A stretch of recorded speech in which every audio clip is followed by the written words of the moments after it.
Chers amis, bonjour. Je n'ai pas la joie de voir vos visages, mais j'ai celle de vous partager la parole de Dieu, parole de vie et d'espérance. L'évangile que nous venons de lire nous place quelques heures après la mort de Jésus, alors que les disciples sont rassemblés, mais l'ambiance est bien triste. Jésus, leur ami, celui qu'ils ont aimé, avec qui ils ont fait et vécu tant de belles choses depuis des mois, a été éliminé par la violence des hommes dans un supplice horrible, la croix.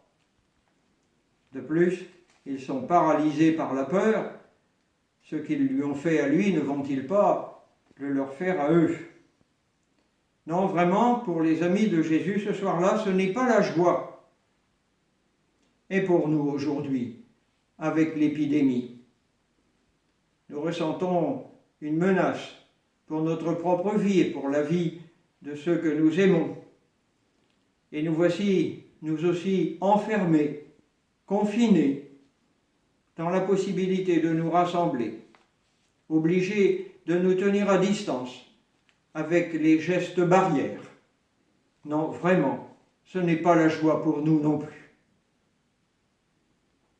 Mais voici qu'à un moment, Jésus vint et il était là au milieu d'eux. Ils le reconnaissent en regardant les marques des clous dans ses mains, de la lance dans son côté, c'est bien lui, le Jésus qu'ils ont connu. Et en même temps, il est devenu autre. Il n'est plus soumis aux lois physiques qui régissent notre univers matériel. Il apparaît quand il veut et comme il veut. Et sa présence les emplit d'une grande joie. Eh bien, pour nous aussi, dans ce que nous vivons, si nous pouvions nous dire que Jésus se tient là, au milieu de nous, même si nous ne pouvons pas nous rassembler en son nom, il est là, au milieu de nous. Alors nous ne pouvons pas venir à l'église pour adorer ou pour participer à l'Eucharistie, mais qu'est-ce qui nous empêche de prendre chaque jour un temps pour méditer sa parole et le voir présent, là, au milieu de nous, debout, présent en nous, au plus profond de notre cœur, et en recueillir la joie qui était celle des disciples au soir du premier jour de la semaine. Remarquons que ce qui nous est raconté se passe précisément le premier jour de la semaine. Voilà qui nous renvoie à la création, au premier jour de la création, au commencement absolu, dans l'innocence du monde, quand tout était possible. Eh bien, la résurrection de Jésus nous fait entrer dans un monde nouveau, où tout est possible. Dans un monde nouveau où le mal n'est plus une fatalité et où nous savons désormais qu'avec Jésus ressuscité, nous pouvons lutter et que ce combat n'est pas vain. Oui, il y a là une bonne nouvelle qu'il faut partager à toute la terre. C'est pourquoi Jésus envoie ses disciples comme le Père l'a envoyé, c'est-à-dire pour rejoindre les hommes au plus près de leurs enfers et dire que le mal ne peut pas avoir le dernier mot et que les meurtriers, s'ils veulent bien reconnaître leurs crimes et changer de vie, eh bien il y a un avenir nouveau qui s'ouvre devant eux. Alors bien sûr, pour cette annonce, il leur faudra de la force. Et c'est pourquoi Jésus souffle sur eux, il leur donne son souffle divin. Et voilà qui nous renvoie à nouveau au temps de la création, lorsque Dieu a insufflé son haleine de vie dans les narines de cette statue en forme d'homme qu'il venait de façonner.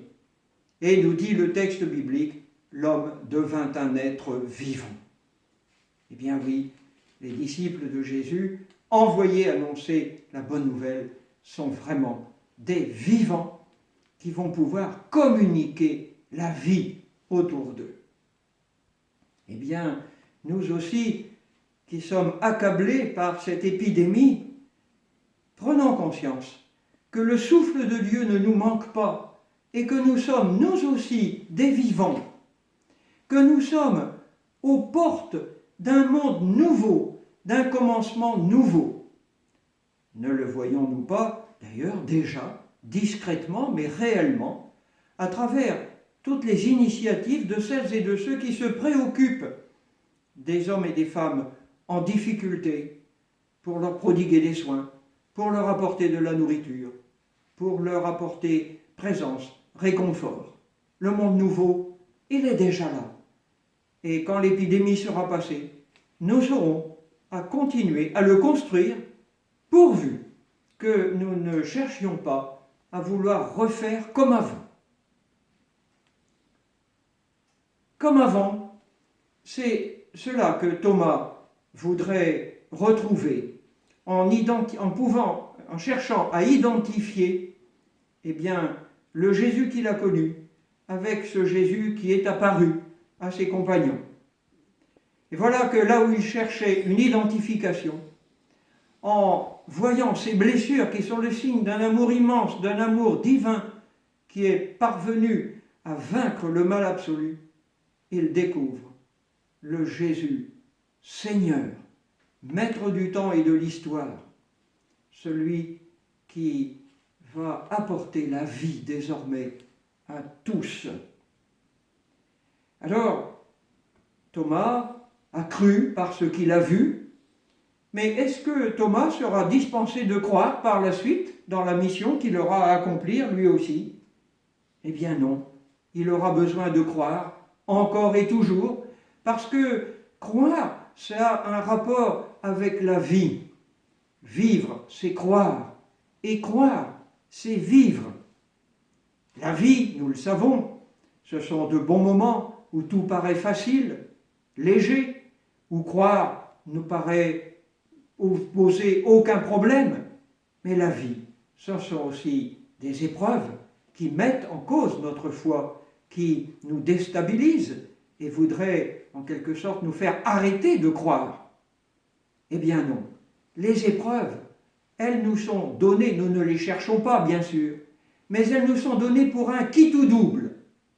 Quitte, c'est j'arrête de croire. J'arrête de croire en Dieu, j'arrête de croire en l'homme, j'arrête de croire dans les valeurs qui font de la société. Mais alors, est-ce que je suis encore vraiment vivant? Double, c'est je repars, je mets un pied devant l'autre, j'avance petitement, faiblement, je tombe, je me relève. Mais au final, cela trace un chemin où ma foi se trouve fortifiée, se trouve vérifiée, un chemin où je suis plus que jamais vivant, ressuscité. Amen.